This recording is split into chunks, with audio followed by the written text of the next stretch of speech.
Fala pessoal, tudo bem? Papo de Salão no ar e hoje trouxemos aqui para conversar um pouco com a gente uma vereadora muito famosa na cidade, Manu Vieira, falar um pouco da sua carreira, de como ela chegou na política, como ela alcançou tantos votos como vereadora. Vai contar sua trajetória, mas antes, não esqueçam, se você não é inscrito no canal, inscreva-se no canal, compartilhe com seus amigos, grupo de WhatsApp, famílias, com aquela pessoa que você não gosta, de repente ela vai começar a gostar de você. Toque o sininho para receber notificações e curta a nossa página e vamos fazer o Papo do Salão, ó, decolar. Tá ok, pessoal? Manu, seja muito bem-vinda no Papo de Salão. Obrigada. Por favor, se apresente ao nosso público, conte a sua história a nós. Então tá, olha, gente, primeiro boa noite. É um prazer estar numa iniciativa como essa. Eu tava aqui cumprimentando o Carlão porque achei o máximo. Eu tô sentada numa cadeira que eu já tô aqui, ó, sentindo vontade de fazer uma hidratação no cabelo. Olha que eu sou cabeleireiro, né? A gente pode conversar depois. E acho que a iniciativa é incrível.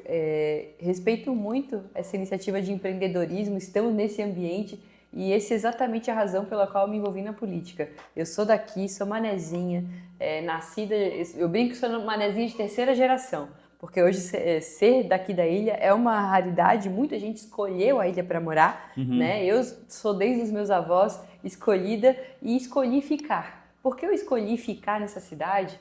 Porque muitas vezes as pessoas optam se querem ficar no Brasil, né? Eu escolhi ficar em Florianópolis e para isso eu pensei, tá do jeito que eu quero? Tá caminhando do jeito que eu gostaria? Vou ficar confortável aqui? Não, achei que não, mas em vez de querer sair eu escolhi brigar, né? Então me formei em nutrição aqui na Federal. Depois que eu me formei em nutrição, minha mãe quis essa aventura de empreender. Ela era funcionária do BESC, saiu do BESC, O foi antigo lá. BESC, né? O antigo BESC, Quem não é quem é famoso daqui, que trabalhou no falando, é BESC? muita raiz de Floripa, entendeu? Meu avô jogou no Figueira e no Havaí, Olha então aí, ó. não tem Nem muito briga, de onde né? fugir. Nem se sabe qual é o time dele, então. Ele dizia que era Paula Ramos. Paula Ramos, é um antigo time daqui também. Foi campeão catarinense pelo Paula Ramos. E aí teve essa questão, poxa, sair do banco, sair do emprego público, do serviço estável, vou empreender, vou assumir os riscos, né? Mas muito naquele sonho, porque acho que todo empreendedor é um sonhador, né? Ele vê o potencial de empreender, de trazer, gerar renda com aquilo que ele sonha. Minha mãe sempre gostou de pessoas, queria receber pessoas, comprou um restaurante com esse intento e eu fui ajudá-la. E aí na caminhada, quantos riscos a gente não assume?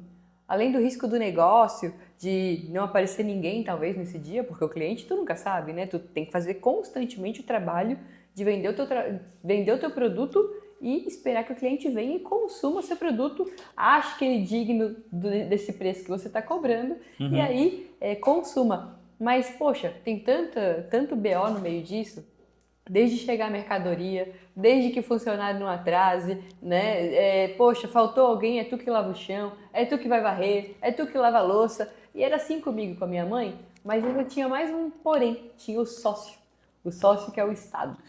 Nosso Esse grande sócio, aquele sócio que bate na tua porta todo santo mês, né? Ele não te ajuda, mas Não. ele tá lá cobrando a parte dele todo mês. Eu brinco que é como se eu servisse o prato É o lobo pra mau, eu né? comer. É o lobo mau batendo na sua porta, né? Eu brinco que eu servi o sanduíche pra eu comer. Ele vai lá, pega metade, dá uma mordida e ainda põe mais um prato pra eu lavar. Sabe? Era como eu me sentia com o Estado, porque nem pro meu funcionário ir embora de ônibus eu conseguia. Porque muitos moravam, era em Jurerê meu restaurante, e muitos moravam nos ingleses. Se ele não saísse, tal horário, ele não conseguia voltar para casa. Então tu vê que o serviço público que eu pagava tanto imposto não voltava. E aí eu pensei, com quem que eu falo? Como é que a gente Mas isso é uma máxima, mas isso é uma máxima do nosso país, né?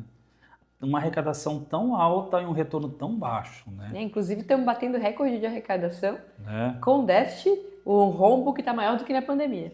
Mas pra gente comentar do presidente tá fácil, a gente fica a noite toda aqui falando, né? Agora, para terminar essa história, eu decidi me envolver com política porque eu vi que tinha pessoas tomando decisões, né? Serviços públicos que não chegavam nem em mim, nem no funcionário que eu achava que precisava mais do que eu.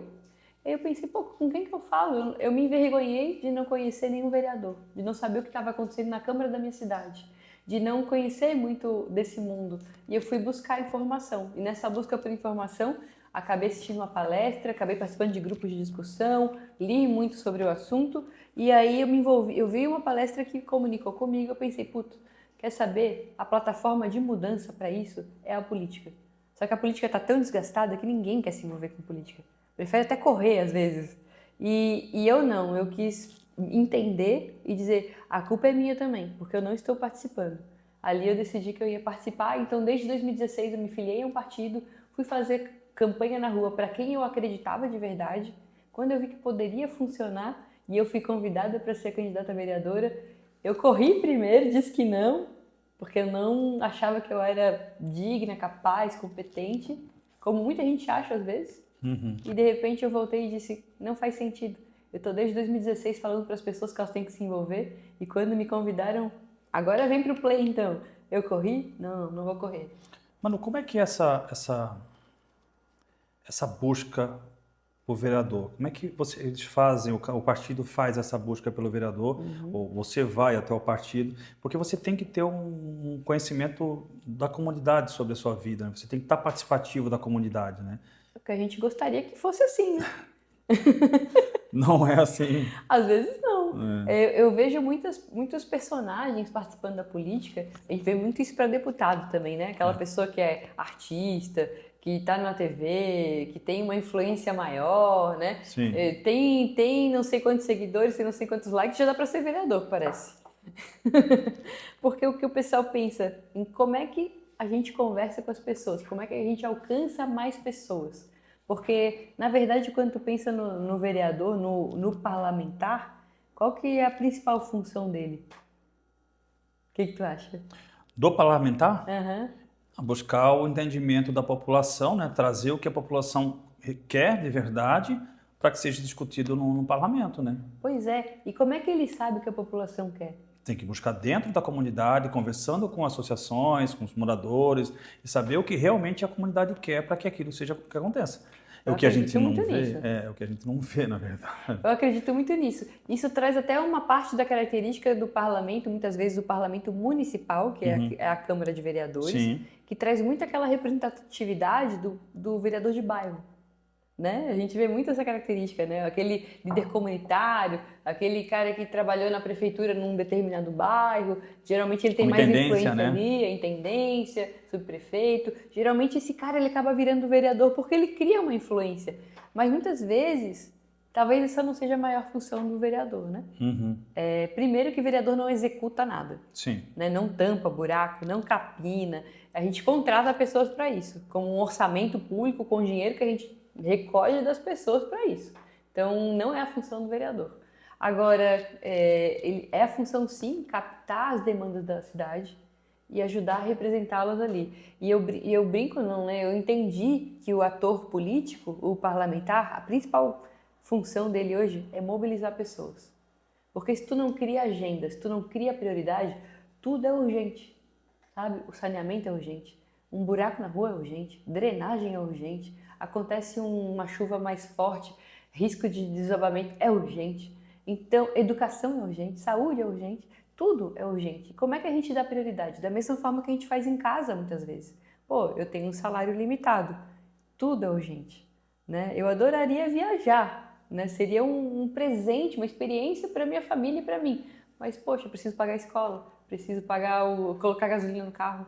Aconteceu um acidente, preciso corrigir isso antes.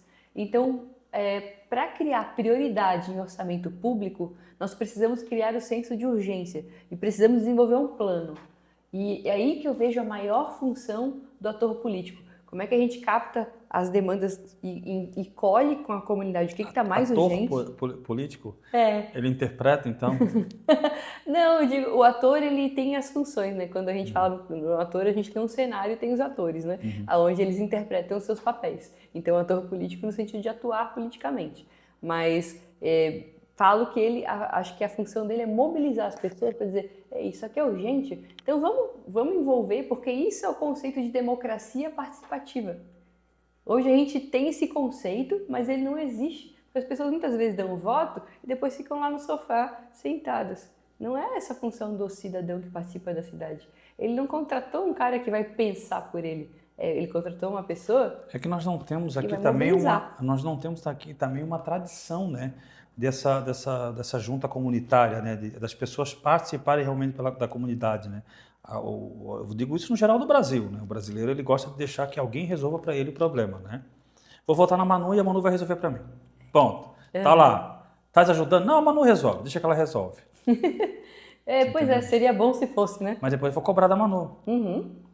Por que não fez? Mas não E fez o pode quê? Eu não estou cobrar. sabendo o que está acontecendo. Você não explicou, então a Manu tem que adivinhar. Eu acho que falta um pouco também essa participação da população. Mas aí você falou uma coisa interessante, né?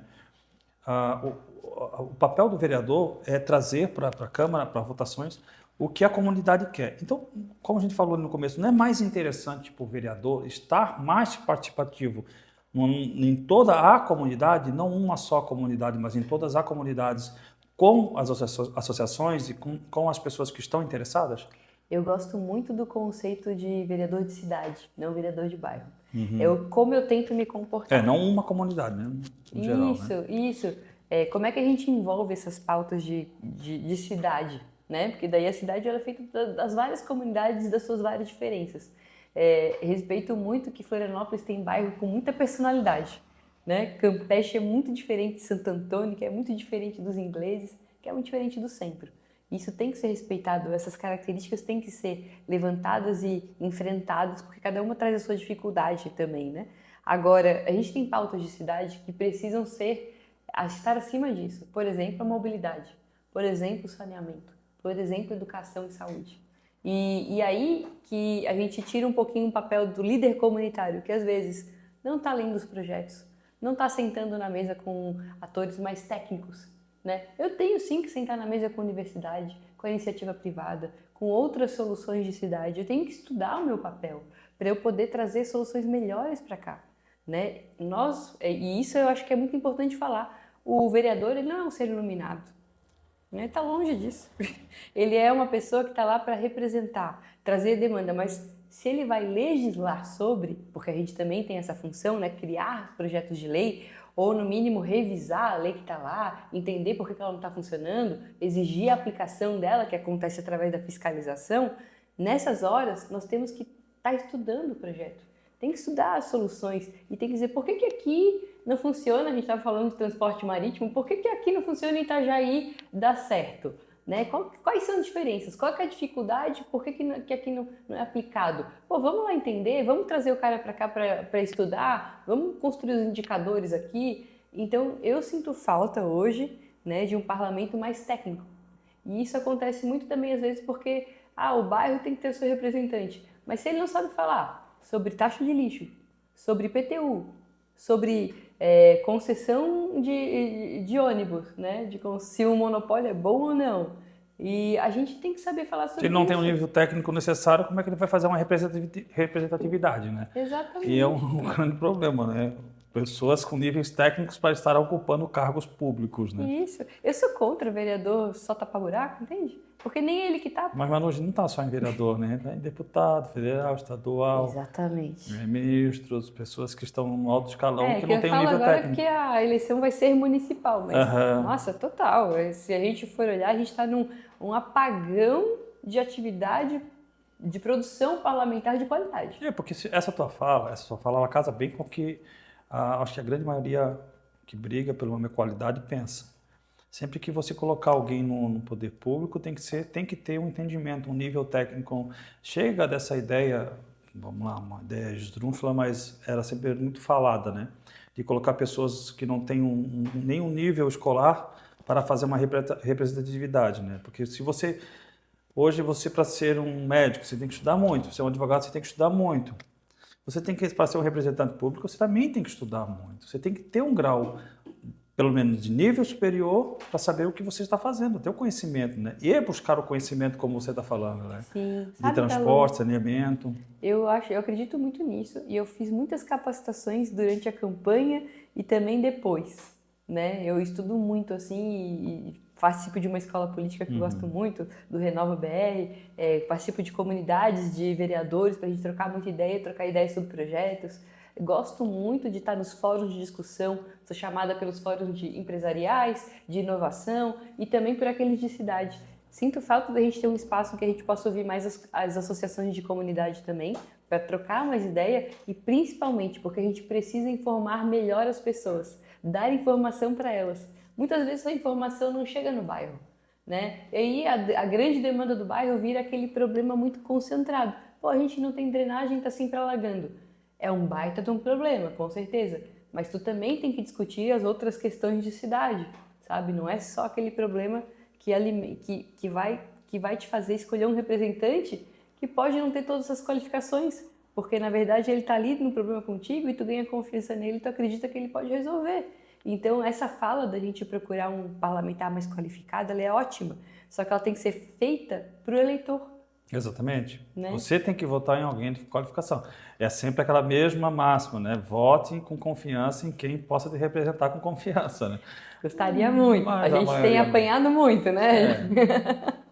Um país que bota tiririca no governo, bota, né? É complicado. É difícil. É difícil você buscar uma tecnologia. Nada contra ele, eu acho que é uma pessoa que está lá, está representando, mas tem que buscar pessoas com qualificações desde baixo, né? Desde o primeiro aqui, que é o vereador, até o cargo mais alto do país, né? É uma representatividade, né?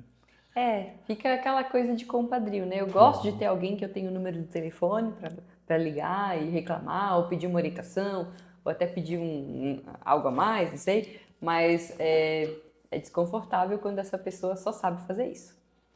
Eu vou fugir daqui. Fuja. Nós vamos estar em outro lugar agora. Então eu gostaria, como você é uma pessoa bem aberta para isso, eu gostaria das suas visões para cada ponto que eu vou te falar. Pode ser? Lá. Se eu tiver, sim. Não, pode ser que não eu não não é uma resolução do seu cargo, mas é uma visão. Tá. Você tem essa visão.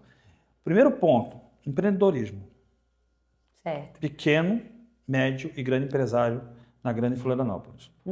A gente conversou um pouco antes ali. Florianópolis, ela é uma cidade turística. Ela deixou de ter aquele paradigma de ser uma cidade de funcionalismo público. Hoje é uma cidade que tem polo tecnológico, tem as praias, que são ao todo 42 praias, né, na grande Florianópolis inteira. Recebe-se mais do que o triplo de moradores todo final de ano. O que falta para ter um investimento em funcionamento para o turismo local e para os empreendedores locais. Para mim, Isso. na minha visão... Na sua visão. Falta plano. Plano. Falta estratégia. Florianópolis, ela é eu falava isso assim, que eu acho que Florianópolis é como se fosse uma mulher muito bonita que não se cuida, sabe? Não vai à academia, não toma suplemento, não vai no médico direito. Não faz o cabelo. Ela é naturalmente atraente, sabe? A gente atrai naturalmente milhões de pessoas para cá. Porque somos referência mundial, porque nós concentramos beleza, nós concentramos assim um capital muito único. Nós temos o verde de montanha, nós temos trilhas, nós temos praia, nós temos segurança, sabe? Temos uma cultura interessante, somos cidade gastronômica pela Unesco. Então a gente tem uma série de atributos que, nossa, é muito difícil de encontrar alguém como a gente no mundo. E mesmo assim, nós não decidimos explorar isso. E fala-se de passagem, a melhor qualidade de vida do Brasil, Exatamente. Hoje eleita, né? Exatamente, é a capital com o melhor IDH. E isso é uma condição natural de Floripa, porque se tu pensar qual foi o investimento para isso, poxa, nós não incentivamos o setor hoteleiro, nós não incentivamos a mobilidade de uma maneira que a pessoa se sinta confortável deixar o carro no aeroporto ou alugar algo. Não, ela não consegue andar de transporte público aqui. A gente não consegue também falar da gestão das nossas praias, afinal a gente ainda tem um saneamento, né, pela metade aqui em Florianópolis. Ou inexistente. Ou inexistente quando a gente está falando do sul da ilha. Então a gente hoje, não sei se vocês sabem, mas o nosso Centro-Sul, que é o único centro de eventos da capital e tá ali numa limitação já física que não comporta mais os eventos da capital. Não sei se vocês sabem, ele está com a agenda esgotada praticamente para o ano que vem. E a gente é o centro de eventos do Brasil que mais recebe evento técnico-científico. Praticamente todo congresso de medicina, de saúde, passa por aqui. E não sei se vocês já repararam, quando a gente desce ali a ponte, sempre tem um negócio de oftalmologia, de dermatologia, de dentista, de não sei. Gente, toda semana nós temos isso. Então a gente já tem um turismo de negócios que Florianópolis já deixou de ser só temporada há muito tempo. Sim. Então nós temos vocação turística, nós temos interesse das pessoas em vir para cá e nós não conseguimos explorar isso. Eu defendo algumas coisas, sabe? Nós temos uma lei de eventos muito ruim, muito burocrática, pouco clara e pouco agilizada. Nós temos um evento, por exemplo, esportivo, a gente estava comentando, porque eu também adoro esporte. Acho que a gente virou um turismo esportivo, que é um turismo qualificado. Exato. Traz pessoas com família, gente que quer aproveitar a cidade, que deixa dinheiro no comércio da cidade e a gente não aproveita esse turismo, não captura esse consumidor de uma maneira inteligente, a gente deixa acontecer. E muitas vezes a gente esbarra num trânsito que não está bem colocado, num calendário que não está organizado. Então eu defendo um calendário geral de eventos para a gente ter estrutura, diálogo, né, combinar melhor a gestão do trânsito, que eu sei que atrapalha muitas vezes também, a gente precisa considerar isso. Além do que, a gente pode setorizar, né, pode trazer um pouquinho mais para o sul, pode trazer um pouquinho mais para o norte, pode trabalhar essa gestão do turismo e também a questão da própria lei de eventos, que ela é muito ruim, muito burocrática, é muito comum um evento acontecer aqui e receber o alvará quase no mesmo dia. Isso assim é uma lástima. Então nós precisamos trabalhar pelo menos esses dois pontos para deixar mais A sorte que o evento é local, né, nacional. Pega um evento internacional, faz o Ironman, tá? A gente quase está perdendo o Ironman. Se a gente não fizer urgente mudanças nesse sentido, o Ironman que foi um marco para a cidade, né, que traz um turismo incrível de milhões e milhões de milhões de reais aqui diretamente em ISS e em comércio direto, fora os indiretos. Mas vamos colocar eles aonde? Em barracas? Pois é, porque é o que eu estava falando, a gente praticamente não tem incentivo de hotel. Aí eu pergunto de novo para você, como perguntei ali, o que falta para as pessoas enxergarem, o que falta para o poder público enxergar, ter uma organização para receber esse turista como ele deve ser recebido com merecimento. Nós temos aqui do nosso lado, Balneário Camboriú, que está muito à frente de Florianópolis, mas muito à frente. Hoje eles trabalham com sheiks de Abu Dhabi, trabalham com R7, trabalham com Neymar, estão muito à frente. Ao lado, Bombas, Porto Belo, também estão passando Florianópolis à frente. E nós vamos deixar que uma ilha como essa, que é a Ilha da Magia, né, seja deixada para trás. O que falta para o poder público observar isso, como você falou, trazer para Florianópolis sistemas hoteleiros para que receba essas pessoas? Se a gente tem capacitação para isso, se tem espaço para você colocar residenciais familiares, você tem que ter espaço para colocar sistemas hoteleiros. Verdade. Aí a gente entra naquela discussão, Florianópolis deve ou não crescer? Não, ela deve, porque você não tem como parar um crescimento, né, Manu? Exatamente. É o que eu defendo, sabe, Carlos? Mas a ponte não está aberta? Sim, então não tem como colocar uma cancela na então ponte. Então fecha né? a ponte. Ou proíbe o pessoal de nascer aqui, né? Tirem as maternidades e e coloquem uma cancela na ponte. Foi muito disso que eu falei quando nós fizemos a discussão do plano diretor no ano passado. Esse plano diretor. Exatamente. Muito bem falado desse plano diretor. E o plano diretor, ele criou, antes do plano diretor, ali o de 2014, ele trouxe um engessamento da cidade. E aí eu explico um dos porquês da gente não ter grandes hotéis aqui. A gente tem uma cidade que ela tem mais de 60% da ilha, ela tem esse grande verde, né? E a gente adora, né? Vamos combinar que é um dos grandes atrativos de Florianópolis. Sim. Então, se eu tenho mais de metade do território que é verde, e ele vai ficar verde, a ideia é que ele fique verde, porque é a unidade de conservação e área de preservação permanente.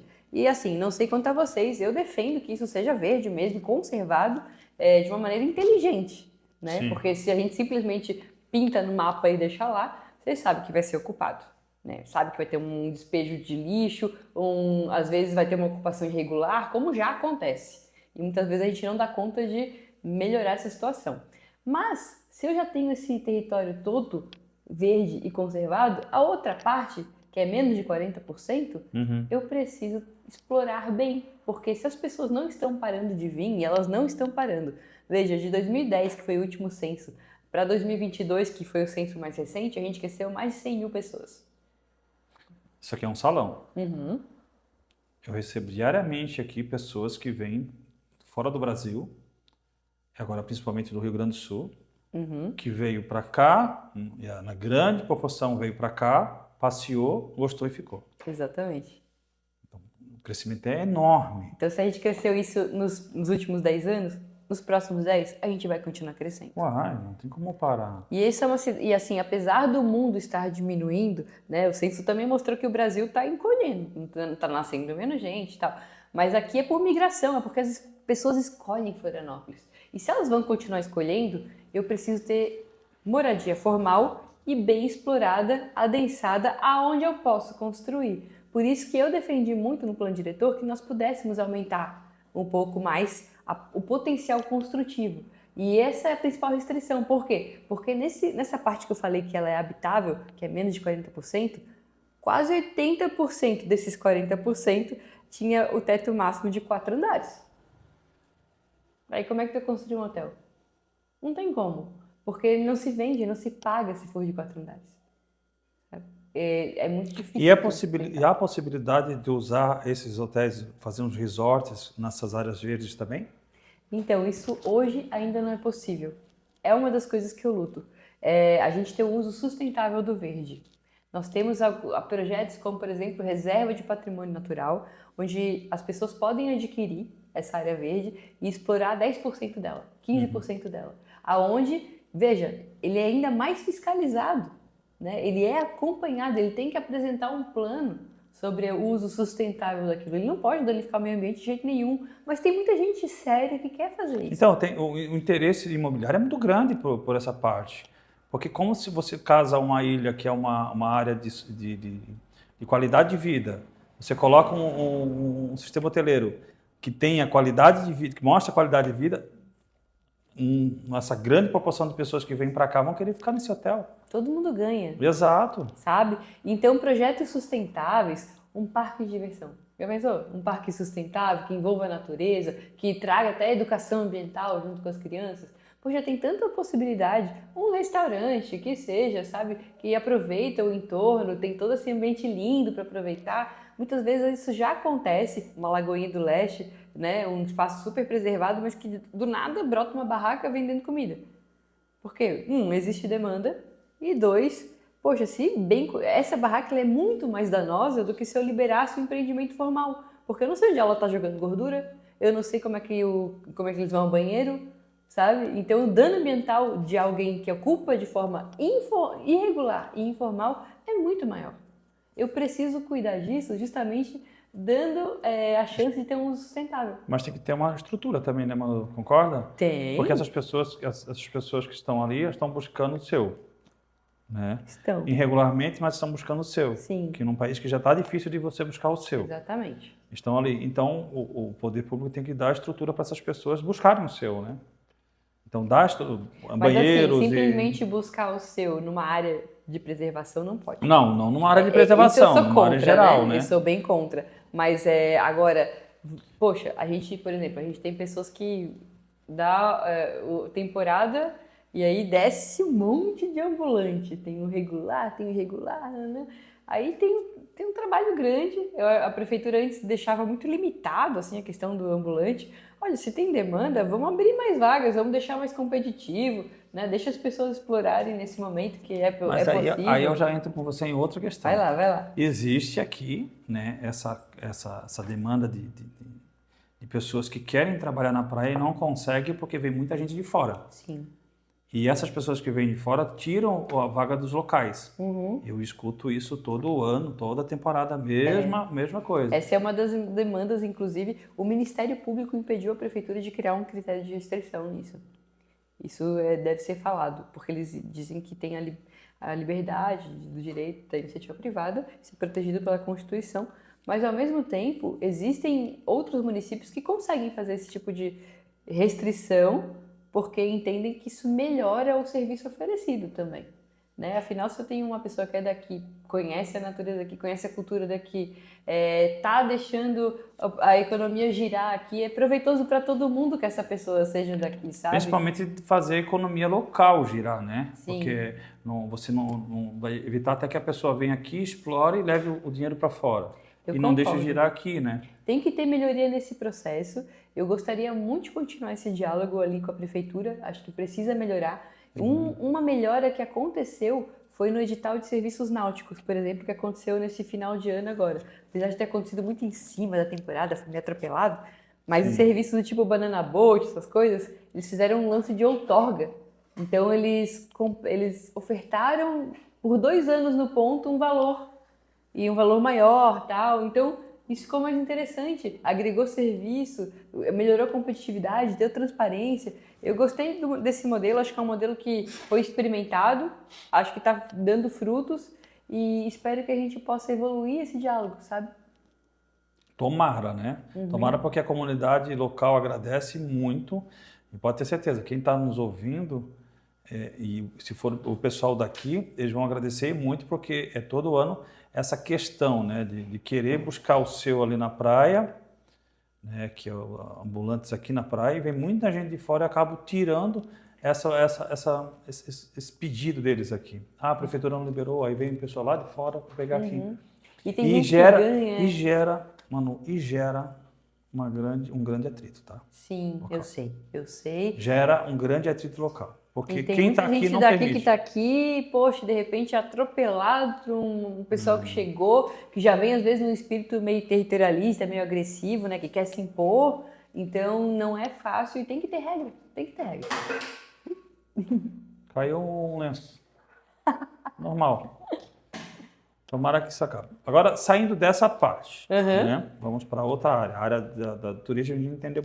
E só para terminar, eu entrevistei aqui no Papo de Salão um Marcelo Cello, não sei se você conhece. O Cello do Cai? Uma Da Lagoa? figuraça. Meu Deus, meu amigão. E esse cara trouxe para cá, para Floripa. Um inovador, um visionário, tá? Um visionário. E bateu com a prefeitura há tempos atrás para tentar fazer daqui um local, uma marina mais efetiva, pro jet ski e tal. Sim. Aliás, essa é uma parte que tu falou de empreendedorismo e eu tenho numa das minhas propostas, porque afinal um mandato é muito pouco, vou dizer. A gente tem muito problema para resolver. Eu consegui encaminhar alguns projetos que eu tenho muito orgulho, mas tem outras conversas que foram me conquistando que hoje eu gostaria muito de abraçar. E a economia azul, que fala de setor náutico, maricultura, aquicultura, que a gente é referência nacional e não consegue dar valor para isso, é algo que eu me interesso muito de agarrar melhor. E fala com esse tipo de empreendedorismo, porque é um absurdo. O Cello, por exemplo, ele quis fazer, ele acho que, se eu não me engano, ele fez a primeira oficina de jet ski daqui. Sim, sabe? Ele foi o precursor e ainda mais ele foi um dos professores do Corpo de Bombeiro na época com jet ski. Exatamente, treinamento, a fiscalização costeira que a gente não tem, a falta de assistência para os nossos surfistas, para os pescadores, para tudo que envolve o mar, ela é uma lacuna gigante. A gente não deixa isso evoluir porque a gente não deixa as pessoas se qualificarem, aprenderem, prestarem serviços, explorar esse nicho. E se a gente deixar eles fazerem e regulamentar da melhor forma, acompanhar, ajudar isso a acontecer, meu Deus, quanto não melhoraria o nosso cenário aqui de acesso ao mar, de interação com o mar, porque a gente sempre fala que a gente está numa ilha, mas o nosso acesso ao mar é de costas. E a gente sempre fala, entre pequenos empresários, que nós somos tolhidos, nós somos barrados para ter um crescimento empresarial. Porque se você acabar olhando para outros países, aí, no Oriente Médio, por exemplo, ele te abraça a tua ideia, verifica se a tua ideia é viável, promove a tua ideia, faz você crescer para depois começar a cobrar. Ótimo, sem problema.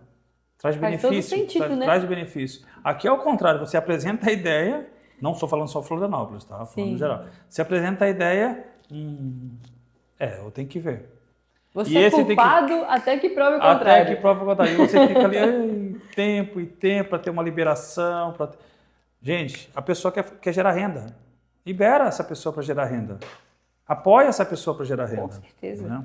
E aí todo mundo ganha, né? Porque quando tu gera renda na cidade, tem o ISS, que é o imposto direto que fica na cidade. Aí às vezes tu compra um espaço, aí tu tem ITBI, tem IPTU.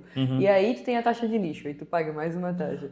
Aí tu tem o serviço que o teu funcionário usa. Tu traz alguém para trabalhar aqui, tu paga... Esse cara usa o dinheiro na economia local. Gente, todo mundo ganha. A cidade em especial ganha muito quando tem um negócio rendendo aqui. Até tomar uma água, comecei a passar mal com tanta coisa agora que você me fez lembrar, tá? Eu lembrei dos boletos, né? Os boletos Oi. Também não gosto. Daqui a pouco o sócio está batendo na porta. Manu, saúde.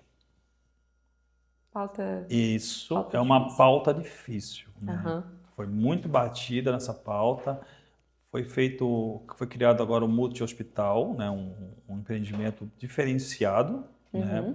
Até inclusive para o sul da ilha. Pode ser possível para o norte da ilha, né? Porque lá também tem uma demanda. Como você vê a saúde local hoje em Florianópolis? Como nós comentamos, Floripa cresceu, expandiu de um jeito que os equipamentos públicos não acompanharam. Então, isso é uma realidade de postos que antes eram referência, né? Porque Florianópolis não era uma má referência em saúde, em atendimento de saúde. A gente, ao contrário, a gente inclusive é muito procurado por causa disso. E aí, eu fui profissional da saúde, né? Sou formada em nutrição, tenho mestrado na área, dei aula na universidade e fui coordenadora de hospital por 5 anos. Então, É disso que a gente está falando, nível técnico. Então eu entendo que a saúde ela tem esse gargalo muito grande. Eu dei estágio, né? Fiz estágio e dei estágio no posto Saco Grande, que era um posto referência. Hoje ele está argolado, porque assim era um posto que fazia, eu não lembro na época quantos atendimentos fazia, mas hoje ele faz em torno de 20 a 25 mil atendimentos mês. Gente, É muita coisa para um posto. muita coisa, muita coisa. E assim, não é possível que a gente continue nesse mesmo formato. Precisa aumentar, precisa expandir a estrutura. Então hoje a Floripa está nesse gargalo e nós temos uma deficiência também na saúde privada. Somos uma das referências, inclusive, quando a gente fala de empreendedorismo, Florianópolis arrecada muito ISS. Eu te falei que arrecada mais ISS do que IPTU, que é o imposto gerado pelo serviço. Aí, a primeira base de arrecadação hoje ainda é tecnologia. A segunda é saúde. A terceira que vai ser os serviços ligados ao turismo. Porque a gente está falando de matéria de rendimento, de bojo financeiro. E aí, quando pensa que saúde privada rende tudo isso, gente, é incrível e a gente precisa incentivar mais. Porque Floripa tem essa ligação, essa conexão com saúde. Agora, se a gente tem os gargalos dentro de saúde pública, a gente tem que se apoiar mais em saúde privada. E eu Mas a digo saúde isso privada, comprando. ela não é muito fora do alcance das Ela pessoas, da comunidade? ela é, mas às vezes custa mais caro construir um novo equipamento e eu não tenho esse tempo, muitas vezes. O planejamento, aumentar, expandir a estrutura, não dá para expandir mais. Então, o que eu posso fazer? Eu posso oferecer mais opções. Então, muitas vezes, o multi-hospital foi um ótimo exemplo, porque ele foi a iniciativa privada que construiu. Né? É uma parceria. E a gestão também será privada em conjunto com a prefeitura. Mas o acesso é público, precisa ser público. É quando a gente fala de especialidade, porque assim, ó, o município ele é a porta de entrada. Ele não é um atendimento complexo. Né? Então, quando a gente fala de especialidades, assim, por exemplo, no município, no centro de saúde, eu identifiquei a necessidade de uma cirurgia de catarata. Né? Puxa, mas o município não faz. Agora vai fazer por causa do multi. Mas a gente tem que encaminhar ele para o serviço do hospital que tem um atendimento mais complexo e é do Estado. Aí o orçamento é do Estado. Então essa conexão, ela é ruim. Muitas vezes ela não acontece porque tem um ruído entre Estado e município. E muitas vezes ela também tem uma fila aqui que respinga no município. Porque eu tenho que encaminhar o cidadão, mas ele vai parar numa fila e ele só é atendido daqui a 2, 3 anos. Um pouco mais, né? 5. Um pouquinho Tem mais. gente que está em fila muito mais. Qual é a pergunta? Não, na verdade, eu só queria religar a live dela aqui, que acabou. Caiu minha live. Ó, gente, vou pausa técnica aqui pra gente colocar novamente. Como é que tá a nossa live aqui? Vamos botar as duas lives juntas. Hã? Mas tem alguma pergunta? Entendi. Por enquanto não.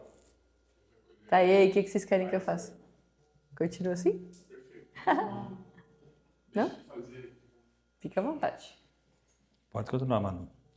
Mas essa questão do governo do estado hoje tem essa ligação maior com a prefeitura atual, né? Eu acho Ela que tá facilita, acontecendo. ela facilita esse Facilita intercâmbio muito. Só que digo, não resolve o problema do município. Tem que acontecer o quê?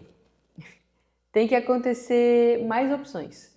Para isso eu falo, convênios que a gente pode fazer com a iniciativa privada, onde a prefeitura compra a vaga. É como se comprasse vaga de creche. ela pode comprar vaga em clínica. Posso fazer. O Dória fez um negócio interessante em São Paulo. Ele comprou o funcionamento noturno, né, espaços ociosos, ele melhorou, ele ampliou essa estrutura em parceria com alguns hospitais. E isso pode ser feito. A gente tem que identificar gargalo, a gente tem que ter prioridade. Lembra que eu falei? A saúde municipal pode fazer isso com o privado? Só que assim, é orçamento. Eu tenho que ter prioridade no dinheiro, porque assim, o dinheiro é limitado, né? Então, se eu fizer uma agenda onde, eu posso tentar resolver... Eu posso tentar resolver o problema da saúde através de mais opções que não sejam só estatais. É isso que eu defendo, sabe? Então, o Topazio e eu, a gente estava até conversando, que eu falei para ele, a gente precisa dar mais jeito. Como é que a gente pode fazer isso? Eu acho que ele tem uma boa ideia, muito seguindo o modelo do Multi, que é abrir espaço para a iniciativa privada poder construir mais equipamentos para atender e aí poder oferecer esse serviço, daí não de forma privada ou de forma privada, mas comprado pelo serviço do município. Às vezes eu não preciso construir e gerenciar a estrutura. Porque, veja bem, se tu tivesse que construir esse salão e tocar ele todo dia, talvez tu não fizesse a tua função que tu queria fazer, que às vezes atender o cliente, fazer o produto mesmo da melhor forma possível. É isso que eu defendo, que às vezes a gente tem que abrir o olhar, né? Talvez a gente tenha mais opções que não seja o Estado, a pessoa que tem que prover o serviço, mas ele pode adquirir o serviço. Ele pode adquirir serviço. Eu concordo com você. Até porque, como a gente estava falando ali, o sistema privado ele ainda é um pouco inacessível para a grande maioria das pessoas. Sim. Né? Mas se o poder público pode, junto com o privado, facilitar esse caminho para as pessoas, perfeito. Né? A saúde ela tem que ser imposta pelo poder público. Ela tem que ser cuidada pelo poder público. Porque rege-se a Constituição são as básicas, né? Saúde, educação e segurança. Tem que ter, o governo tem que gerar isso aí. Tem que ter o acesso. Tem que ter o acesso para a população. Então, se houver esse parâmetro, se houver essa contribuição, sensacional. Só que eu acredito que, como foi feito agora o Multi, tem que abrir mais. O problema é dinheiro, né? Exato. Uma UPA custa 1,5 milhão por mês. De onde que tem dinheiro? Então eu digo assim, tem que ter prioridade. A demanda é uma saúde, a saúde é uma demanda infinita, porque pode custar... eu tive um pai que faleceu de câncer. E, infelizmente, eu tive que tomar uma decisão muito difícil no final da vida dele. Eu poderia tentar judicializar a saúde para conseguir um tratamento que estava mais inovador ali para o câncer que ele tinha, que custava R$16 mil ao mês. E aí tu pensa que R$16 mil ao mês pode fazer diferença para uma comunidade? E é muito difícil o tipo de decisão que tem que ser tomado nesse sentido. Mas, Manu, vamos voltar lá. A gente tem um poder de arrecadação. Tem. A gente tem o poder do turismo. Sim. Se você investe no turismo, traz para Santa Catarina, principalmente para Florianópolis, um turismo de qualidade, onde você possa cobrar desse turismo, né, com aumento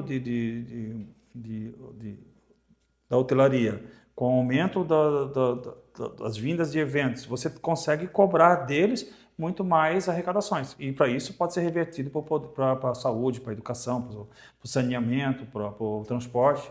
Então, vamos buscar investimentos através disso. É claro que se a gente for cobrar hoje da população local, é inviável, né? Porque já estão pagando tantas coisas, né? Estou falando por mim como consumidor. Se eu aumentar o boleto aí, mas enfim, se ele tem um retorno, Manu, é ok. Sim. Né? É o que muitos países que a gente às vezes usa de referência, uma Noruega da vida, uma Suécia da vida, o pessoal fala, mas lá a gente paga, aqui a gente está reclamando de pagar 40% de imposto, lá eles pagam mais. Sim, mas eles têm o serviço, a gente não tem. Não tem. E muitas vezes porque a construção desse serviço, ela se deu de uma forma que não foi só o Estado. Teve iniciativa privada, tem que saber olhar como é que a gente vai construir esse serviço e continuar oferecendo. Existe um custo, e aí existe um cobertor curto hoje. Então, por isso que eu falo, qual que é a nossa visão? Para curto prazo, talvez seja eu fazer mais parcerias hoje no norte da ilha, porque eu sei que um hospital talvez demore no mínimo 2 anos para ficar pronto.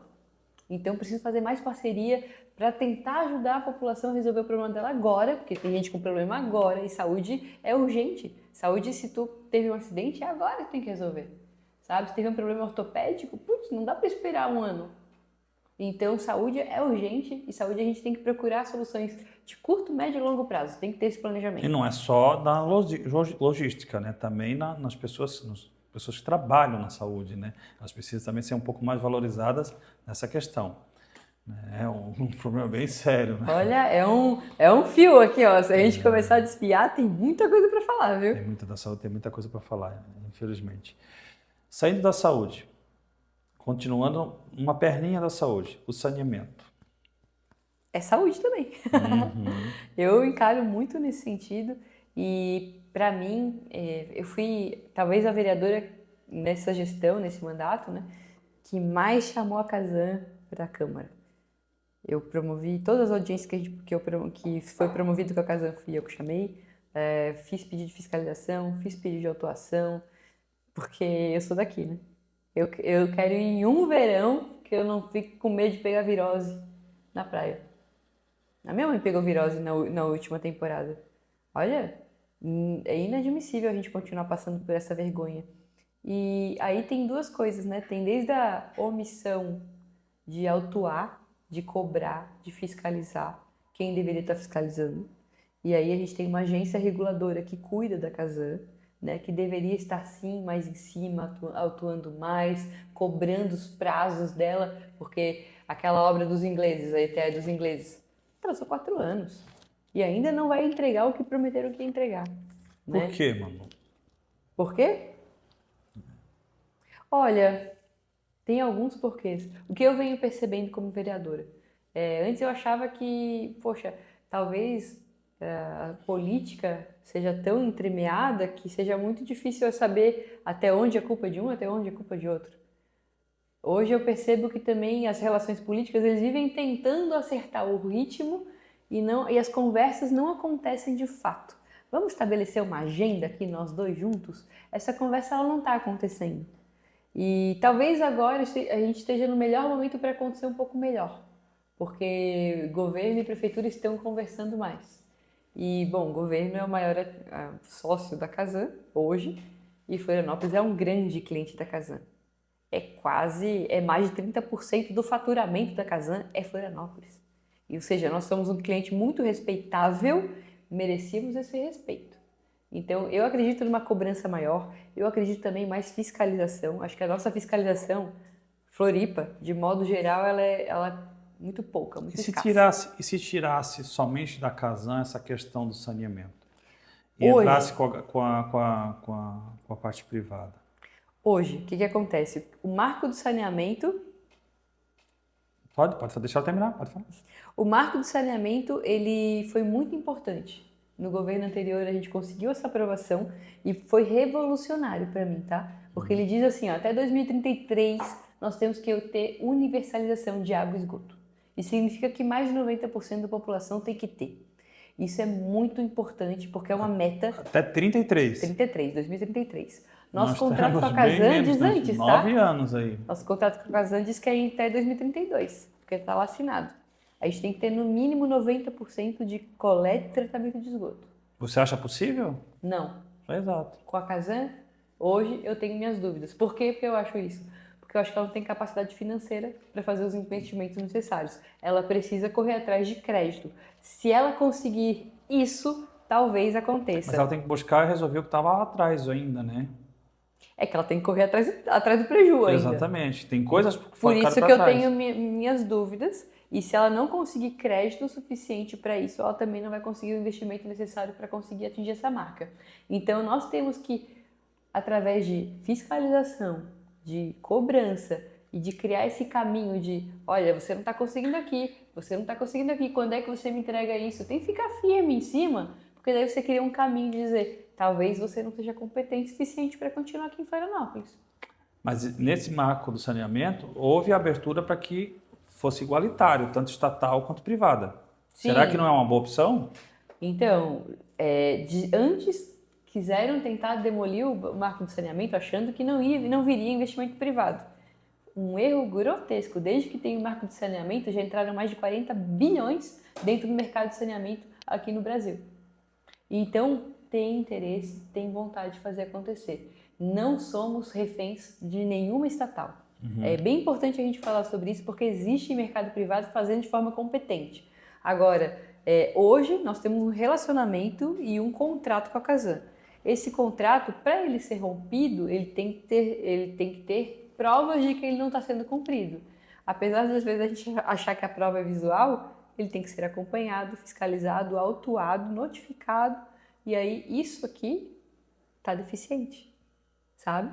Então a gente precisa cobrar mais essa notificação, essa autuação, esse tá junto ali, vamos fazer, tem que cobrar mesmo. Por isso que eu chamei a Casan todo ano lá para prestar conta. Vem cá, mostra a agenda de vocês para Floripa esse ano. Quero ver, quero saber, quero estar junto para acompanhar. Eu falo porque a credibilidade na Casan com a população ela está muito embaixo, né? Tá. As pessoas não creem na Casan. Vamos botar aqui o saneamento, em relação ao saneamento, o emissário. Né? Esse tal emissário que não sai ou não vai, porque alguns temem que a Casan assuma e não dê conta de fazer, né? Que fique muito próximo da costa, se for fazer o emissário, né? Ou jogue diretamente no Rio Tavares, né? Aí teríamos um problema maior ainda. Então, as pessoas não têm essa credibilidade com a Casan. Só que isso precisa sair, Manu. Precisa. Isso não é para ontem, isso é para semana passada já. Isso precisa acontecer, é preciso haver um diálogo melhor da Casan sobre o emissário, porque o projeto do emissário é bom, ele foi muito discutido e ele está ali no licenciamento ambiental, né, ali esperando um licenciamento ambiental que a gente precisa também cobrar, porque daí não é culpa só da Casan, aí tem um licenciamento ambiental que os técnicos ficam com medo de aprovar isso, porque também existe um desgaste político, um desgaste popular, uma insegurança também. Então, gente, precisamos avançar nessa conversa também. Os nossos órgãos ambientais, eles não podem travar a própria segurança ambiental da cidade, né? Porque hoje é muito pior do jeito que está. Exatamente. Aí você vai voltar lá naquela praia que você foi com a sua mãe que você pode pegar uma virose, você vai ter que aguardar as pessoas pararem de jogar na rede fluvial a sua rede de esgoto caseira, né? ou construir sumidores, né? Então, até que isso se resolva, vai continuar acontecendo esse tipo de coisas, né? E claro, à medida que for acontecendo, a gente tem que ir cobrando também da população. Agora está passando a rede pública, agora você tem que se conectar. Não me conectava antes, não vou pagar isso não. Mas aí isso também acontece aqui na ilha, a gente também precisa fazer esse trabalho com a população. Então, assim, quem tem que ganhar o coletivo é a cidade, porque no momento que tu não se conecta, tu escolhe fazer isso, tu está provocando dano ao todo. É o que a gente chama de tragédia dos comuns, né? Se todo mundo vai lá e joga o seu cocôzinho no rio e acha que tá tudo bem, porque piora o emissário, mas aí o teu cocô é cheiroso, faz flores, né? É um bem pro universo. Exatamente. Pessoa abençoada, né? Não é bem assim, não. B, qual é a pergunta? Na verdade não é uma pergunta, é o AJS Treinamentos pontuando aqui. Infelizmente, apesar da absurda carga tributária, a qualidade e eficiência do serviço público é falha. Por isso é fundamental a fiscalização do legislativo, bem como elegendo gestores eficientes. Perfeito. É isso mesmo. Quem fez a pergunta? AJS Treinamentos. AJS Treinamentos. Valeu, AJS Treinamentos. Obrigado pela participação. Dentro dessa questão... Aqui, ó, só mais uma do JS também, apareceu aqui. Querida Manu, como você encara o desafio de trilhar o caminho do liberalismo em um ambiente tão difícil, onde políticas públicas de esquerda se mostram mais atraentes, entre aspas, ele botou aqui, ao cidadão? Abraços.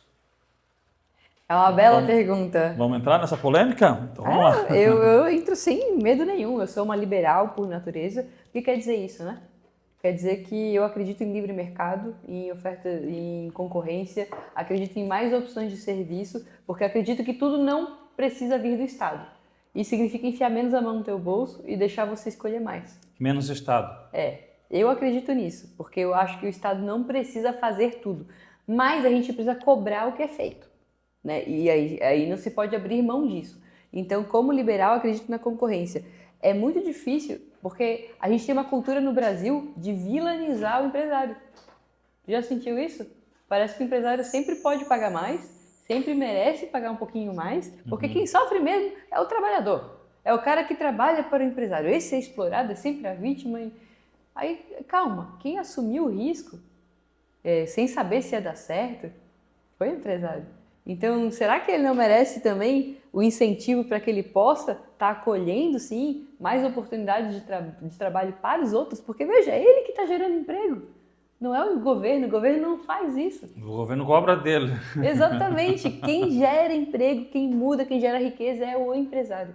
Então a gente tem que ajudar, tem que mudar essa cultura. E é uma cultura que não é exatamente do Estado, é uma cultura até entre as pessoas, que é muitas vezes fomentada de narrativa, principalmente de esquerda, que é nós contra eles, né? A cultura do proletariado explorado. Gente, eles pararam num tempo em que houve um contexto histórico que realmente muitas pessoas estavam numa condição subhumana de trabalho, e hoje não é a mesma coisa. Não. Hoje as pessoas têm muito mais liberdade de escolher em que empregar seus dons e talentos, em como que elas vão se qualificar, muito mais oportunidade, e muitas escolhem não fazer isso, mas escolhem culpar alguém por isso.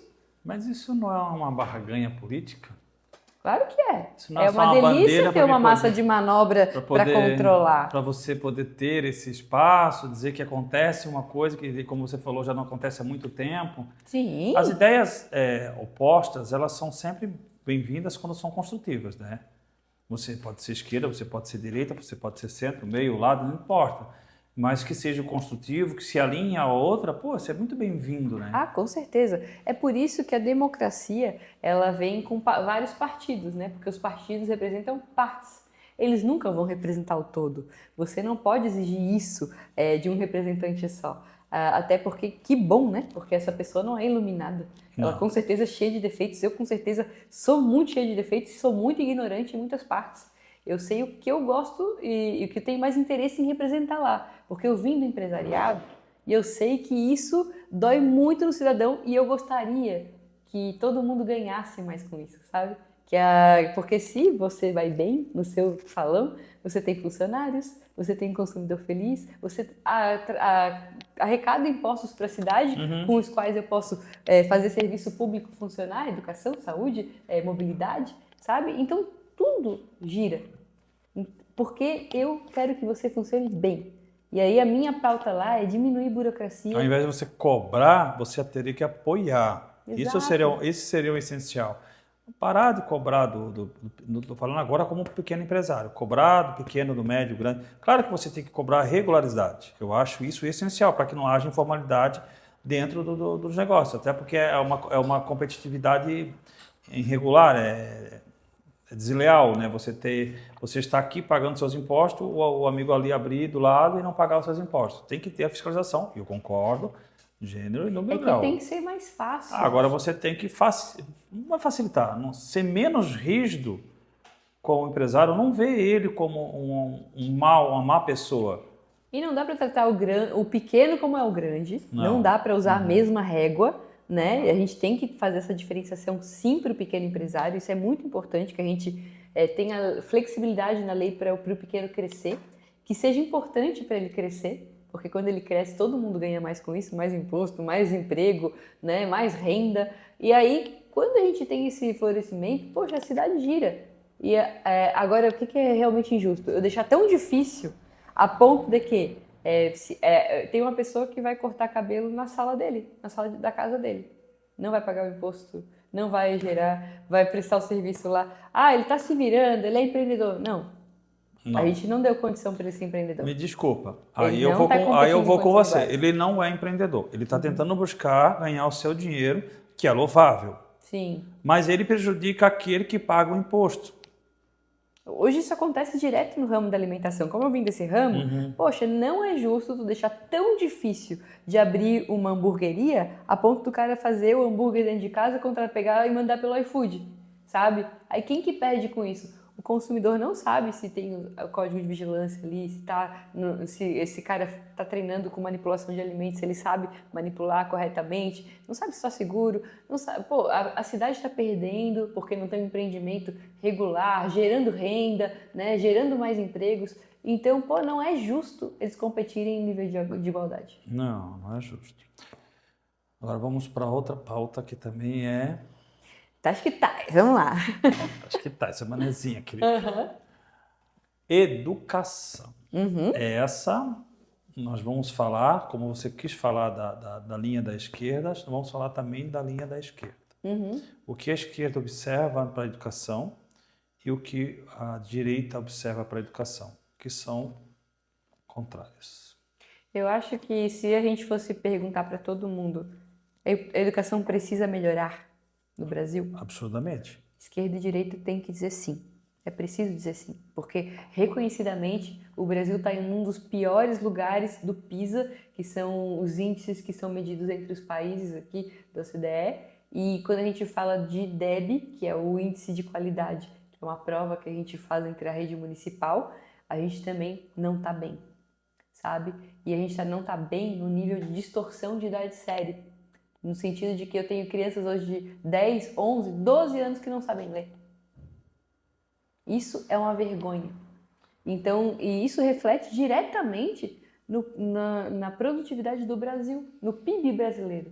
Porque a gente nós somos o 6º pior país no ranking de pior competitividade de trabalhador.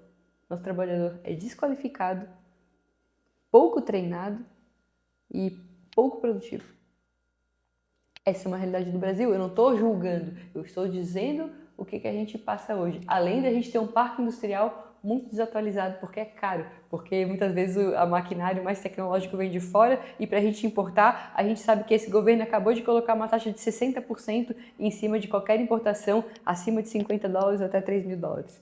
Então, a gente está tornando impossível a nossa indústria se desenvolver, o nosso empresário aumentar de tamanho, ele tem que sair do Brasil para fazer isso, sabe? E o capital intelectual que a gente gera aqui, o nosso cara que sai bem da universidade, que é 5, 10% da população que tem nível superior, ele tá indo embora, porque ele não consegue ficar aqui. Então, assim, ou melhor educação básica para a gente resolver o futuro do Brasil, ou a gente realmente vai ter que começar a fazer planos de se mudar. Para melhorar a educação básica, né? Você falou na questão, né, que nós temos um índice bem baixo. Então, isso já não é um parâmetro que foi medido agora, isso é um parâmetro que vem de muitos anos. Né? Sim, é um problema crônico. É um problema crônico, né? Ele já vem lá atrás. Para se mudar, precisa se mudar no geral. Precisa ter um plano lá de cima que muda todo o calendário escolar. Né? Até, de repente, essa questão de que o aluno não possa mais repetir de ano, ter que passar, porque vai atrasar. Eu sou de uma geração em que você tinha que passar de ano. Exato, E eu também sou dessa. Você tem que conhecer a matéria para estar ali. Certo? E de uma geração que se formavam-se grandes engenheiros, grandes médicos, grandes advogados, pessoas com qualificação total. Eu não estou dizendo e não estou generalizando que hoje nós não temos isso. Mas nós temos um índice bem menor do que antigamente, há muitos anos atrás. Porque esse quadro de estudo, esse currículo escolar facilitou para que isso acontecesse. Facilitou para que a pessoa que começou aqui no primário chegasse numa universidade sem estar 100% qualificada para ali. Como isso nós vamos competir com países de primeiro mundo, né, no crescimento? Olha, quando a gente fala de município, eu vou tentar... Porque assim, tem soluções em todas as instâncias, mas o município ele é responsável por pegar a creche, que é a primeira infância, né? Ou seja, de 0 a 5 anos, e depois dos 5 até aí o nosso fundamental, que vai até a 5ª série. É a responsabilidade do município, ou seja, a alfabetização, né? E a gente tem que garantir a universalização. Então, o município ele tem que garantir que toda criança aqui possa ter o acesso à creche e o acesso à escola. Eu acho que Florianópolis, nesse sentido, vem do bem. Porque a gente quase não tem fila. A gente chegou a zerar a fila de creche de espera, né? Isso é muito bom, mas é claro, como a gente estava comentando, a cidade cresceu e aí começou a vir novamente uma fila, muito vinda de migração, e principalmente no norte da ilha. Então, foi construída uma nova escola, hoje a fila está muito baixa e a gente consegue atender quase integralmente as crianças. Atender, ter a possibilidade delas estarem na escola é muito importante e isso está sendo hoje uma vitória de Florianópolis, está garantindo isso. Porque tem uma criança na escola, tem uma criança que já começa a ter esse contato pedagógico muito importante e educacional e social, que é importante tanto para ela quanto para a mãe e para o pai que precisam trabalhar e estar seguros que seu filho está tendo um bom acesso, algum acesso à educação, está seguro. Agora, quando a gente fala de qualidade lá dentro, eu vou te dizer, geralmente a gente tem o maior orçamento do município é a educação, sabia? É assim, é o maior orçamento, até porque ele tem um teto lá, um teto mínimo, né? Que é de 25% do orçamento, tem que ser da educação. Então, poxa, é o maior orçamento que nós temos. E aí a gente pega, como é que a gente vai investir esse orçamento? Quando a decisão é só política, talvez seja mais interessante investir num muro novo, numa escola brilhante, né? Numa carteira nova, brilhando, do que em qualidade, que não aparece. Vai demorar 10 anos para aparecer. E então isso é muito triste. E muitas vezes quem está pleiteando as mudanças em educação são os professores. E eu, assim, valorizo demais esse profissional. Ele precisa da valorização, mas hoje ele não obtém, o bom profissional não obtém a valorização que merece, porque muitas vezes a remuneração dele está igual ao do mau profissional. Então, às vezes o empenho dele... Ele perde até o ânimo de buscar uma qualificação maior, né? Exatamente. Ele até não quer, às vezes, se percorrer na carreira. A gente tem um alto índice de absenteísmo, mais de 30% de falta de atestados, muitos atestados de estafa mental, né? Porque também está tendo um ruído muito grande, famílias, escolas. A gente precisa da família na escola, né? Precisa dessa sintonia. E aí, tu perde como isso? Aí quando a gente vai falar de educação, se a gente vai ouvir só o profissional, ele está dolorido, sabe? Ele quer ser mais valorizado e aí geralmente a gente olha só para o lado do salário do professor. E a gente esquece que ele também tem que apresentar resultado. Porque a finalidade da educação é o aluno. Exato. Então a gente precisa prestar atenção como que esse aluno está evoluindo.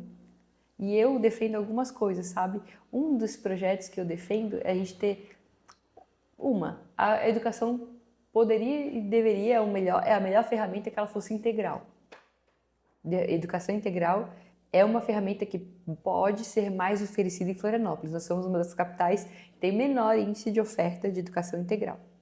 E quando eu falo de educação integral, você oferecer mais possibilidades, mais recursos para esse aluno, para ele ter mais ferramenta, sabe? Se ele tem um contraturno interessante dentro da escola, que está dando tecnologia, está dando contato para ele de informática, está dando contato com ele de empreendedorismo, educação financeira, fotografia, sabe? Qualquer outra atividade que ele possa desenvolver mais habilidades. Esporte. Esporte, principalmente. É que hoje tem tanto esporte de contraturno que eu estou até falando de outras coisas.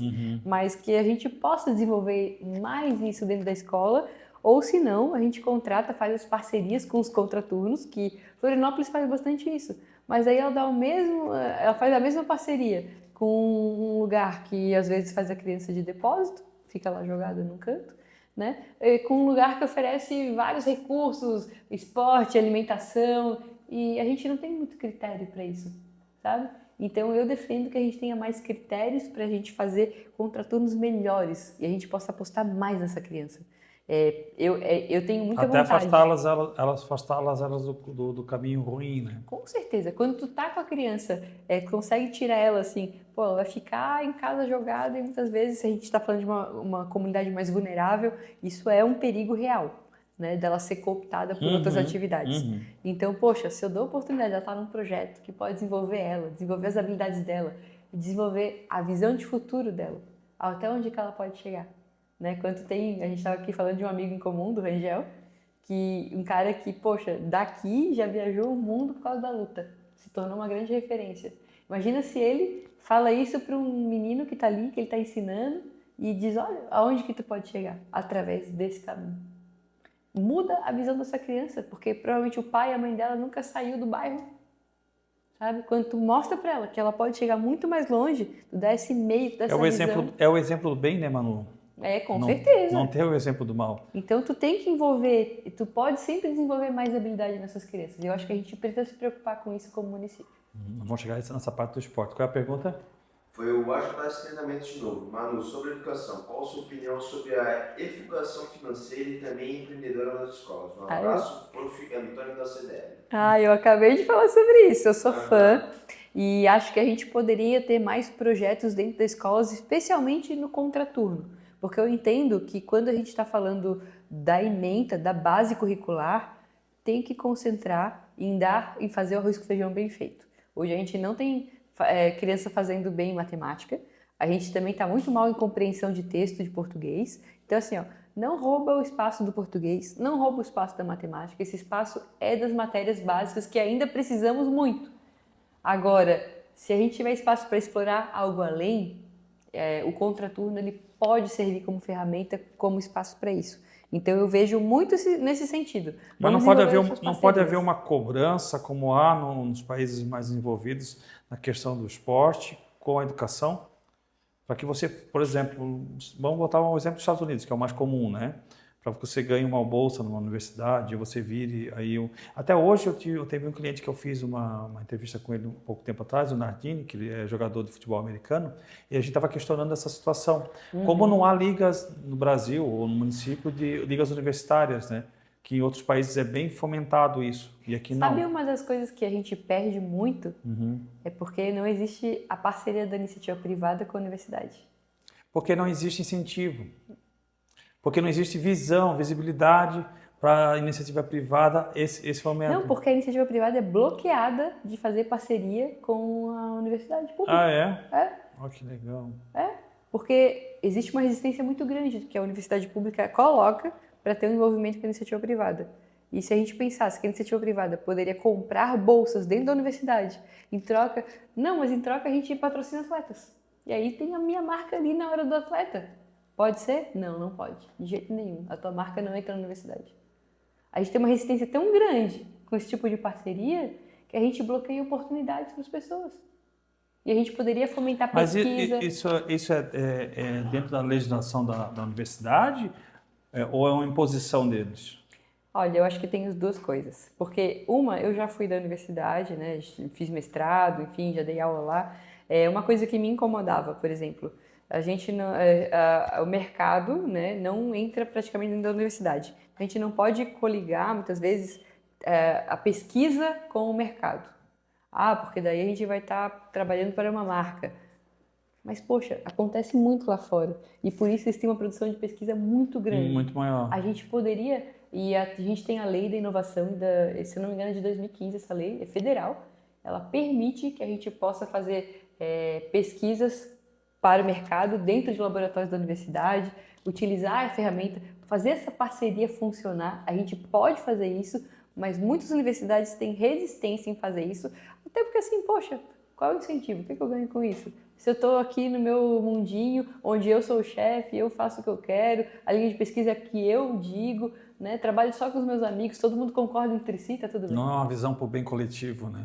É uma visão para o bem individual, né? É isso que eu falo, nós temos que abrir essa mentalidade. Por isso que ter essa conversa que pode fugir um pouquinho para fora do que a gente está acostumado e pegar os exemplos do exterior é muito bom, porque nos Estados Unidos a grande maioria do ensino superior é privado.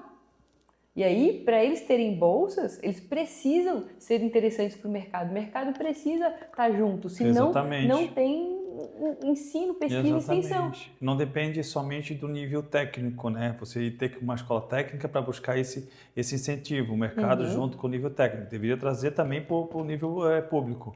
Mas ali voltando na escola, para as crianças existem muitos talentos que você descobre dentro do esporte infantil. Muitos talentos mesmo. Nós temos o skate, que está aí olímpico. Nós temos dentro de Florianópolis uma ilha muito... um fomento muito grande no skate, no surf, no futebol e no basquete, né? Nós estamos com a nossa amiga aqui, o Guto, que é na questão do basquete. Então, se você puder apoiar a criança dentro daquilo ali, mas fazer uma cobrança dela, para você estar aqui, você tem que me apresentar isso aqui. Eu sou uma pessoa que defende isso. Por quê? Porque eu quero que essa criança E eles fazem isso lá fora, né? A gente Exatamente. sabe Para disso. você ter uma bolsa, você precisa ter. Para você estar no time, mesmo que você seja a estrela do time, você tem que estar muito bem dentro da Mas, universidade. Carlos, o que me deixa indignado, e volto naquela conversa do contraturno, é que hoje eu dou dinheiro público, eu contrato uma instituição e digo, cuida dessa criança para mim de tarde, e eu não peço nada para ela de melhora, sabe? O que eu peço? É como se eu pagasse uma babá. Exatamente. Não, eu quero pagar uma professora que melhore ele, sabe? E eu estou pagando para isso. Por que eu não posso exigir desse contraturno? Olha, ele precisa apresentar um melhor desempenho acadêmico, né? Ele precisa melhorar na escola, precisa melhorar em comportamento, enfim, tem que ter algum critério, sabe? Se a gente tem 0 critérios, a gente está pagando qualquer coisa. Então, eu sou uma defensora da eficiência do dinheiro público. Eu não tenho nenhum critério hoje. Eu adoraria que a gente pudesse colocar isso como município. Tem que ter melhora na entrega dessa criança para a sociedade. Você tem que buscar isso. Margaret Thatcher já dizia que dinheiro não é público, né? É do pagador de imposto. Eu cito muito essa frase, está gravada lá no meu gabinete. Quem quiser visitar, tá lá. Tá lá essa frase? O dinheiro é do pagador de imposto. Não existe dinheiro público, só existe dinheiro do pagador de impostos. Aí, ó. Tá vendo? Para encerrarmos, segurança. Pauta difícil, né? Como é que tu vê? O que é o principal problema? Mais participação, não tirando o mérito, que eu acho que eles fazem um grande trabalho, né? Mas da participação da Guarda Municipal dentro das praias e escolas. Principalmente essa área, porque escola nós temos muito problemas com usuários, né? Incentivos próximos na hora da escola, ou brigas. E nas praias estamos tendo muita questão de abusos, né? Principalmente com as mulheres, né? Praias como Campeche, aqui, Morro das Pedras, que você tem que atravessar a duna, esse tipo de lugar, você não tem uma segurança pública ali, nem para as pessoas que moram ali, nem para as pessoas que vêm visitar. Então, essa é a solicitação, acho que, da grande comunidade em relação a isso. Ter mais efetivo municipal. O efetivo hoje da guarda é de 188 pessoas, né? Eles ganharam novas atribuições, que é de fiscalização. O total da guarda é 188 pessoas? É muito pouco, mano. É muito pouco, mas novamente, vamos voltar naquele assunto, o orçamento? Não tem mais uma aguinha? Eu já coloquei aqui para mim. Fica à vontade. Se a gente volta no assunto, é orçamento, sempre é orçamento. Cobertura é curto, para onde eu coloco prioridade? Vamos buscar? Voltamos então lá, vamos buscar. Vamos aproveitar o que nós temos aqui. Não, a gente pode buscar sempre maneira de arrecadar mais para a gente poder oferecer mais. E, novamente, eu posso pensar, puxa, na saúde, de repente eu posso buscar parcerias, mas na segurança talvez eu não consiga fugir de contratar mais, né? Porque talvez a segurança eu realmente não consiga fugir de aumentar efetivo. Eu posso ter outras estratégias. Acho que, por exemplo, a vigilância de duna, são áreas que são pouco iluminadas. São áreas que não são bem demarcadas, né? E aí, por causa desses caminhos muito alternativos, é muito difícil praticar a vigilância, né? Então, a gente tem essa diferença e hoje, inclusive, a gente tem até a oportunidade de resolver mais tecnologicamente, mais vigilância eletrônica, mais drone, enfim, a gente tem mais maneiras de fiscalizar. Ótimo. Se você não tem o físico, na pessoa física, coloque o eletrônico ali, então. A gente pode ter mais maneiras de fiscalizar. Uma parte do 188, inclusive, eu vou dizer que ainda tem uma parte que não está na ativa, né? Também tem a mesma questão com a educação, a mesma questão com saúde. Eu tenho um efetivo que não é o número real. Às vezes eles têm que ter trabalho administrativo, tem que ter trabalho de gabinete, porque esse trabalho de inteligência também é muito importante. Então a gente também tem que considerar isso e até esticar um pouquinho mais essa conta do efetivo. Agora, inteligência é fundamental. Eu tenho que criar as manchas de crime e aí, por isso, eu deixo esse alerta para a população. É muito importante fazer BO. Às vezes a gente, aconteceu alguma coisa aqui, arrombaram o teu vidro. Nem vou fazer BO. Cara, isso é um erro, porque na medida que a gente vai notificando que isso está acontecendo, tu consegue enxergar que existe uma mancha de acontecimento, e aí eles começam a implementar ações. Aí tem que ter uma ronda, aí tem que ter a vigilância presencial, aí ele começa a conseguir fazer um plano de ação. Mas se não tiver nem a notificação, a gente não pode simplesmente esperar que surja, brote um policial dali e diga, aconteceu alguma coisa. Não, a gente também tem que criar esse caminho como população. Então o pessoal tem que notificar. E fazer o BO é fundamental, pessoal. Então, assim, o que eu digo, 153 é o número da guarda, chamem, acionem, 190 é o da polícia. Manu, mas às vezes eu tô lá esperando da polícia um tempão e não atende. Eu sei, já passei por isso. Então tem um aplicativo da PM, eu uso muito o aplicativo. O aplicativo tu pode registrar o BO em qualquer tempo, não precisa ser no flagrante, mas é importante o registro do BO para criar uma mancha, para que a gente possa desenvolver um plano de ação como município. Existem outros pontos, iluminação pública, vigilância eletrônica. Que também são custos. Que também altos. são investimentos, exatamente. É que o investimento de pessoal ele é sempre maior. Por que eu digo isso? Porque daí eu tenho o pessoal na ativa, tenho os benefícios que acompanham isso, um vale, um plano de saúde, enfim, né? E principalmente, o pior de todos, a previdência, a aposentadoria, que hoje é o maior rombo do município e é o maior rombo do Brasil. A gente aposenta cedo, contribui pouco. Hoje estavam fazendo uma estimativa aqui para o brasileiro aposentar. Aliás, sabe qual seria a idade de aposentadoria para a gente hoje ter uma relação equivalente com quem está na ativa e quem está aposentando? Hoje você aposenta com 60 e 65 anos, né? 78. 78 anos. Hoje a conta é essa. Quem é que está disposto a trabalhar até quase 80 anos? O empreendedor tem. A gente que não tem opção, às vezes, A gente né? vai ter que trabalhar. Tem que trabalhar. Nós Mas escolhemos hoje, isso, né? Mas hoje a conta seria essa. Então vamos fazer assim, ó, vamos brigar pela maquiagem, pelo cabelo, pela roupa, pela estrutura dessa moça bonita que tem tanta beleza e não foi incentivada, para que traga para ela um bom casamento, né? De preferência de um shake. Muito bom, né? Que é a iniciativa privada que pode sim colaborar. Exatamente, e assim a gente consiga passar esse, como é que se falava antigamente quando você ia casar com uma moça? Você tinha o dote, passar esse dote para a iniciativa pública, né? Passar para a polícia, para a guarda municipal, para a saúde, para a educação, porque voltamos ali. Eu estou falando como contribuinte. Né? Como pagador de imposto. Como pagador de imposto.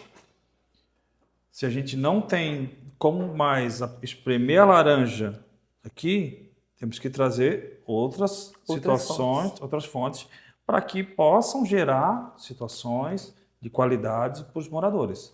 Porque só trazer para o coração de mãe as pessoas, que cabe sempre mais um, daqui a pouco explode o coração. Isso, exatamente isso, Carlos. E o que eu queria deixar assim, mais como mensagem para o pessoal poxa, o cobertor é curto, mas é dinheiro do seu bolso, do meu bolso, do teu bolso. Então, assim, quando a gente diz, não, precisa de mais, temos que pensar também em mais soluções de como trazer mais, antes de cobrar mais. Porque as pessoas estão argoladas, já não estão conseguindo comprar o arroz com feijão, tá caro fazer mercado, tá caro morar em Florianópolis. Tá caríssimo. Tá cara a gasolina. Tá caríssimo. Então, assim, se eu não tenho mais condição de enfiar a mão no bolso antes de oferecer mais para ele, eu preciso procurar mais maneiras de oferecer. E se a gente está com um problema de arrecadação, a gente precisa encontrar mais soluções. Por isso que eu sou uma liberal. Eu acredito que o essencial tem que ser garantido e fiscalizar muito bem a entrega desse recurso. Mas a gente pode contar, sim, com o olhar da iniciativa privada, com a parceria, para que a gente possa trazer mais investimento para a cidade e, com isso, garantir dignidade para as pessoas. Manu, em 2025 será? Se Deus quiser. Não, ela será, mas ela será como? O que ela vai trazer? Se eu estiver vereadora, porque eu quero muito trabalhar essa reeleição, de verdade, eu acho que hoje eu amadureci a ponto de trazer diálogos melhores, fazer conversas maiores e evoluir projetos. Eu fui a dona do Floripa 5G, que trouxe a isenção de alvará para as antenas 5G, que Florianópolis tem a arrecadação de tecnologia em primeiro lugar e a gente precisa continuar a manter esse posto, porque isso gera renda para a cidade, gera imposto e a gente consegue ter mais dinheiro e recurso público para investir no essencial. Então, eu fiz esse projeto, Floripa 5G. Somos a capital com maior densidade de acesso nesse sentido. Isso é muito bom para as empresas que aqui estão. Eu sou a dona do projeto de educação como atividade essencial, justamente porque eu lutei pelas escolas abertas na pandemia e quis tratar a educação com a mesma importância que a gente trata a saúde ou coleta de lixo. Então, a educação é essencial em Florianópolis. Eu sou a dona do projeto do Retrofit, que é um projeto que facilita o uso de imóveis desocupados, ociosos, que no centro a gente tem pelo menos 120 prédios nessa situação, e hoje a gente tem a possibilidade deles voltarem à vida, né, carregando uma história, que é a história da cidade, aquele valor cultural que a gente não quer perder, mas que hoje eles estavam preferindo abrir um novo prédio no Campeche do que reaproveitar aquele prédio lá. E hoje a gente tem a possibilidade, e já está acontecendo, já temos 3 retrofits indo para o quarto lá em Faz uma reforma centro. Geral do prédio. Isso, ele pode ganhar nova acessibilidade, rampa, elevador, pode ganhar o potencial de ser moradia em vez de ser comercial, porque a gente conseguiu encaixar essas mudanças e o projeto facilitou isso e hoje tem um olhar do investidor para isso. Que legal. Então, eu sou dono desses projetos porque eu quero olhar para minha cidade pujante e sobrevivendo e rendendo vida, né? E agora eu acredito que eu posso melhorar esse diálogo. Assim como eu fiscalizei muito a Casan e eu quero continuar fiscalizando porque eu não vou sossegar, eu sou manezinha, eu moro aqui, eu quero ir à praia com segurança, quero que vocês vão para a praia com segurança, quero que a gente possa olhar para o turismo dessa forma, quero trabalhar na lei de eventos, no calendário de eventos para que a gente possa ser cada vez mais qualificado. Eu gostaria muito de trabalhar o investimento privado na área pública, que é o que a gente pode trazer. A gente já tem, por exemplo, uma rua muito bonitinha no centro que se chama Vidal Ramos, que aquilo é investimento privado em área pública. Eles quiseram melhorar pavimento, drenagem, cabeamento, lixo subterrâneo.